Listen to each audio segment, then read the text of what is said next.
El Dorado.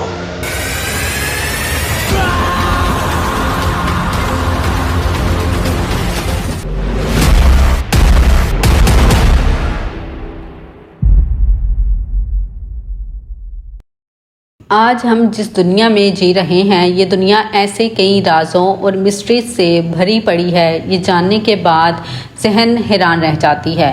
Modern science خواہ آج آسمان چھو رہے ہیں، لیکن آج بھی ہماری اس زمین کے کئی ایسے راز ہیں جسے سلجھانا ناممکن نظر آتا ہے۔ انہی مسٹریز میں تاریخ کے کچھ گمشدہ شہر جو کہ ایک قصہ بن کر رہ گئے ہیں۔ ایسا مانا جاتا ہے کہ ہماری ریکارڈڈ ہسٹری سے پہلے زمین کے الگ الگ حصوں میں قدیم طلسماتی شہر ایگزسٹ کرتے تھے، لیکن آج ہم ان شہروں کے بارے میں کچھ بھی نہیں جانتے ہیں۔ ایسا ہی ایک گمشدہ شہر دا لوسٹ سٹی آف گولڈ یعنی ایل ڈوراڈو ہے۔ ایل ڈوراڈو ایک اسپینش لفظ ہے جس کا مطلب ایک ایسا مقام ہے جہاں دھن دولت اور سونے کی بھرمار ہے۔ ایل ڈوراڈو کا تعلق دنیا کے سب سے بڑے اور وسیع جنگل ایمیزون رین فاریسٹ سے ہے جو ساؤتھ امریکہ کے 10 بڑے ریاستوں میں پھیلا ہے۔ ایمیزون کے اس سنسان اور خوفناک جنگل میں قدیم دور میں بے شمار شہر اور تہذیبوں نے جنم لیا۔ کہتے ہیں کہ تقریباً 2000 سال قبل ایمیزون کے کولمبیا اور پیرو کے علاقوں میں ریڈ انڈینز اور مسکا نامی قبیلے آباد تھے، اور کولمبیا کے ایک بڑے علاقے میں موئسکا قبیلے کا قبضہ تھا۔ آرکیولوجیکل ایکسپرٹس کے مطابق ٹیکنالوجی اور آرکیٹیکچر کے معاملے میں یہ قبیلہ مایان، ایسٹیک اور انکا تہذیب کے برابر تھا۔ ان ریڈ انڈینز کے دیومالائی کہانیوں اور لوک کتھاؤں کے مطابق ہزاروں برس قبل زمین پر نہ جانور تھے نہ انسان۔ تب چاند دیوی کی آنکھوں سے ایک آنسو ٹپک کر زمین پر گرا اور جھیل گوئٹامالا وجود میں آئی۔ یہ مقدس جھیل مانی جاتی ہے۔ ریڈ انڈینز اس جھیل کو قدرت کا تحفہ سمجھتے ہیں۔ ان کا کہنا ہے کہ جھیل کی تہہ میں ایک دیوی اژدہے کی صورت میں سو رہی ہے۔ جو شخص بھی اس جھیل کے پانی کو چھوتا ہے وہ اس دیوی کی نیند میں خلل ڈال کر اسے جگا دیتا ہے اور پھر زندہ لوٹ کر نہیں آتا۔ چنانچہ اس دیوی کے قہر سے بچنے کے لیے ہر سال اس قبیلے کا بادشاہ اس دیوی کے لیے نذرانے چڑھاتا تھا۔ اس رسم میں قبیلے کے ایک شخص کو ننگا کر کے اس کے پورے جسم پر سونے کے پاؤڈر کو ملا جاتا تھا۔ اس شخص کو عطر اور تیل میں نہلایا جاتا اور جسم پر سونے کے زیورات اس قدر ہوتے کہ وہ سونے کا ایک جیتا جاگتا انسان نظر آتا۔ پھر ڈھیر سارے قیمتی زیورات اور سونے سے بھرے ایک بیڑے پر اس شخص کو سوار کیا جاتا اور اس بیڑے کو جھیل کے بیچوں بیچ بھیجا جاتا۔ اس درمیان قبیلے کے تمام لوگ اس جھیل کے چاروں طرف جمع ہو جاتے اور جھیل کے کنارے خشک لکڑیاں جلاتے تاکہ دھوئیں کی وجہ سے سورج کی روشنی زمین پر کم آئے۔ پھر سونے کے ڈھول سے لپٹا وہ شخص جھیل کے بیچ جا کر اس جھیل میں اترتا اور اس زمین میں گھٹنوں تک ڈوب جاتا۔ یہ شخص سونے کے زیورات اور سامان کو جھیل میں ڈال دیتا اور خود بھی پانی میں ڈبکی لگاتا۔ اسی طرح قبیلے کے لوگ بھی اپنے زیورات اور سونے اس جھیل میں ڈال دیا کرتے تھے۔ اس رسم سے واپس آنے والا وہ شخص دیوتاؤں کا چہیتا اور شہر کا بادشاہ بنتا۔ اس سونے میں نہانے والے شخص کو مسکا لوگ ایل ڈوراڈو کہتے تھے۔ بعد میں ان کا شہر بھی ایل ڈوراڈو کے نام سے مشہور ہوا۔ لوک داستانوں کے مطابق یہ پورا شہر ہی سونے کا بنا ہوا تھا۔ یہاں کی عمارتیں، مکانات، مندر اور راستے سب سونے کے تھے۔ ان لوگوں کا ماننا تھا کہ سونا ایک مقدس اور آسمانی منرل ہے۔ وہ سونے سے دیوی دیوتاؤں کی مورتیاں اور مندر بھی بنواتے تھے۔ جب سورج کی روشنی اس شہر میں پڑتی تو ایسا معلوم ہوتا جیسے جنت زمین پر اتر آئی ہے۔ مسکا لوگ سونے کا استعمال اس طرح کرتے تھے جیسے ہم آج لوہے یا تانبے کا استعمال کرتے ہیں۔ مسکا لوگوں کے پاس سارا سونا کہاں سے آیا تھا اس بارے میں آج ہم کچھ بھی نہیں جانتے۔ ایل ڈوراڈو کا پہلا سراغ مینیوسکرپٹ 512 نامی تحریر میں ملتا ہے۔ اس مینیوسکرپٹ کو پورتگیز ایکسپلورر بینڈیریٹس نے لکھا تھا جو ایمیزون کے جنگلوں میں سونے، چاندی اور قیمتی پتھروں کو تلاش کیا کرتے تھے۔ اس پر اسرار مینیوسکرپٹ میں شہر کے متعلق ساری معلومات تفصیل سے ملتی ہیں، لیکن اس مینیوسکرپٹ میں اس گمشدہ شہر کی لوکیشن نہیں لکھی۔ یہ مینیوسکرپٹ آج بھی برازیل کے نیشنل لائبریری میں رکھی ہے، لیکن عام لوگوں کو اسے دیکھنے کی اجازت نہیں ہے۔ 17ویں صدی میں جب پہلی بار ٹریولر اور ایکسپلورر کو مینیوسکرپٹ ملا تو وہ اس سے بہت زیادہ انسپائر ہوئے اور ان کے یہ تجسس جگا کہ وہ اس کھوئے ہوئے شہر تک کیسے پہنچا جائے۔ اس طرح کی دولت مند کی تہذیب اور شہر کی کہانیوں نے لوگوں کے من میں اس کی تلاش کرنے کی خواہش کے ساتھ لالچ بھی کیا، اور ہزاروں اسپینش ایکسپلورر اور ٹریولر ہر دور میں ساؤتھ امریکہ اور ایمیزون جنگل میں آتے رہے تاکہ اس سونے کے شہر کا کوئی سراغ مل سکے۔ سب سے پہلے فروری سال 1541 میں ایک اسپینش ایکسپلورر گونزالو پیزارو کو الڈوراڈو کی کھوج میں نکلا تھا، جس کے ساتھ 220 ہسپانوی سپاہی اور 400 مقامی باشندے تھے، لیکن ان میں سے زیادہ تر لوگ اس خطرناک جنگل میں بھوک، بیماری اور جانوروں کے حملوں کی وجہ سے مر گئے، لہٰذا پیزارو اپنی اس تلاش میں ناکام رہا۔ 16ویں صدی میں سر والٹر نے 2 بار اس شہر کو کھوجنے کی کوشش کی، مگر وہ بھی دونوں بار ناکام رہا اور اپنے ملک واپس لوٹ آئے۔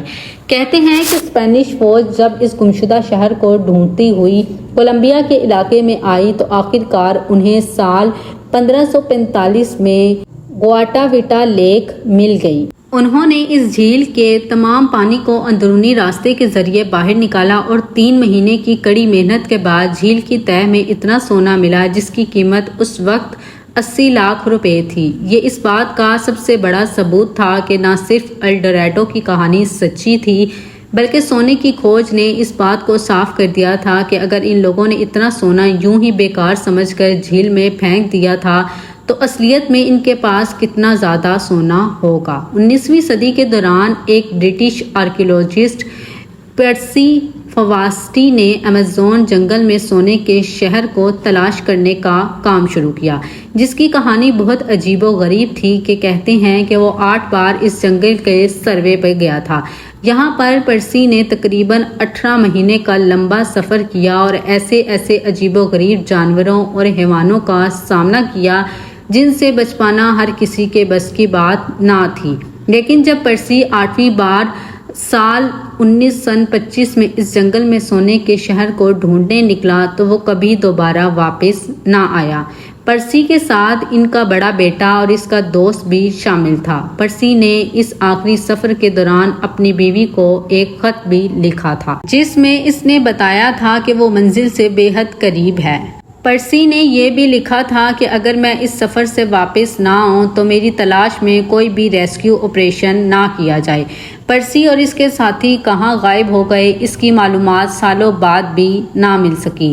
لوگوں کا ماننا ہے کہ پرسی اور ان کے ساتھیوں کو سونے کا وہ شہر مل گیا تھا، جس کے بعد انہوں نے واپس اپنی پرانی زندگی میں نہ لوٹنے کا فیصلہ کیا۔ الڈوراڈو کی تاریخ ایسے کئی قصوں سے بھری ہے جس میں لوگوں نے اس شہر کو تلاش کرنے کے لیے سفر کو شروع کیا، مگر یا تو وہ کبھی لوٹ کر واپس نہ آئے یا ان کا یہ سفر انہی انسجی گتھی بن کر رہ گیا۔ اگر اسلام کی بات کریں تو قرآن و حدیث میں بھی الڈوراڈو جیسے ایک شہر کا ذکر ملتا ہے، جس کے مطابق انسان نوح کے بعد نوح بنی کے زمانے میں ذات المعاد نامی ایک شہر آباد کیا گیا تھا، جسے ارم یا ستونوں والا شہر بھی کہا جاتا تھا۔ اس شہر کو بنانے والا شداد ابن شد نامی بادشاہ تھا جو زمین پر ایک جنت بنانا چاہتا تھا، لہٰذا اس کے لاکھوں مزدوروں اور بے شمار کاریگروں کے ذریعے یہ شہر بنایا، جس میں سونے چاندی کے مکانات، یاقوت اور جواہرات کے ستون اور عمارتیں بنائی گئیں۔ شراب، دودھ، شہر کی نہریں اور درخت لگائے گئے۔ اس شہر میں دنیا بھر کے آرام و آرائش اور عیاشیوں کی چیزیں موجود تھیں۔ شہر کے راستے اور دیوار تاریک راتوں میں بھی چمکتی تھی۔ اس نایاب شہر کو بنانے میں 300 سال کا وقت لگا۔ ارم کی اس جنت کو بنانے کا مقصد یہ تھا کہ شداد خود کو خدا ثابت کرنا چاہتا تھا، لیکن جب یہ جنت نما شہر بن کر تیار ہوا اور شداد اپنے سپاہیوں اور لشکر کے ساتھ اس شہر میں جیسے ہی داخل ہونے لگا، اس سے قبل ہی اللہ رب العزت کے حکم سے اس کی روح قبض کر لی گئی۔ پھر یہ شہر بھی تباہ و برباد ہو گیا اور اس کی سلطنت بھی مسمار کر دی گئی۔ لہٰذا شداد اپنی ہی بنائی ہوئی جنت کی ایک جھلک بھی نہ دیکھ سکا۔ لوگوں کا یہ ماننا تھا کہ عرب کے صحراؤں میں کبھی کبھی رات کے وقت اس شہر کی روشنی اور جھلک نظر آتی ہے۔ روایت ہے کہ ایک صحابی رسول صلی اللہ علیہ وسلم حضرت عبداللہ ابن کلابہ ایک دفعہ عدن کے اسی علاقے سے گزرے۔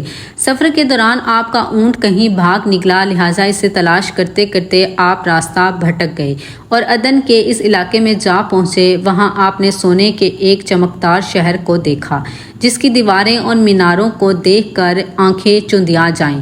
حضرت عبداللہ نے یہ منظر دیکھ کر بے ہوش ہو گئے۔ جب ہوش میں آئے تو آپ سوچنے لگے کہ اس شہر کی صورتحال تو ویسی ہی نظر آتی ہے جیسی حضور صلی اللہ علیہ وآلہ وسلم نے ہم سے شداد کی جنت کے متعلق بیان فرمایا تھا۔ پھر آپ اٹھ کر اس شہر کے اندر داخل ہوئے جہاں نہریں اور درخت تھے اور ایسے ایسے سامان تھے جیسے انہوں نے کبھی نہ دیکھا تھا، لیکن وہاں کوئی انسان نہ تھا اور پورا شہر ویران تھا۔ حضرت عبداللہ نے وہاں پڑے کچھ سونے چاندی جواہرات اٹھا لیے اور وہاں سے سیدھے دمشق چلے گئے جہاں انہوں نے امیر معاویہ کو یہ واقعہ سنایا۔ لہٰذا صحابہ کرام نے اس شہر کی تصدیق کی کہ واقعی یہ وہی شہر ہے جسے شداد نے بنایا تھا، لیکن اللہ رب العزت نے اسے انسانوں کی آنکھوں سے چھپا رکھا ہے۔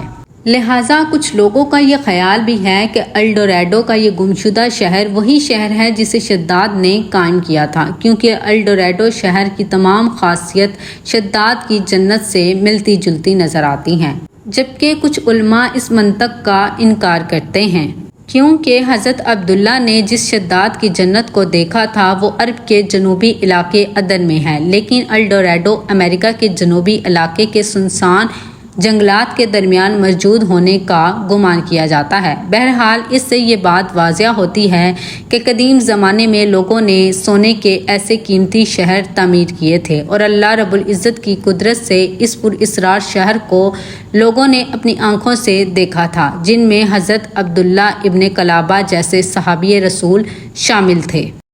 امید کرتی ہوں کہ آپ کو یہ ہماری ویڈیو اچھی لگی ہوگی، اور اگر آپ کو ہماری یہ ویڈیو اچھی لگی تو ہمارے چینل کو ضرور سبسکرائب کریں اور بیل آئیکن کے بٹن کو بھی دبا دیجیے گا تاکہ نئی آنے والی ہر ویڈیو آپ لوگوں تک پہنچ سکے۔ اسی کے ساتھ میں آپ لوگوں سے اجازت چاہتی ہوں۔ اپنا اور اپنے پیاروں کا بہت خیال رکھیے گا اور اللہ اور اس کے رسول صلی اللہ علیہ وسلم سے بہت محبت کیجیے گا۔ اللہ حافظ۔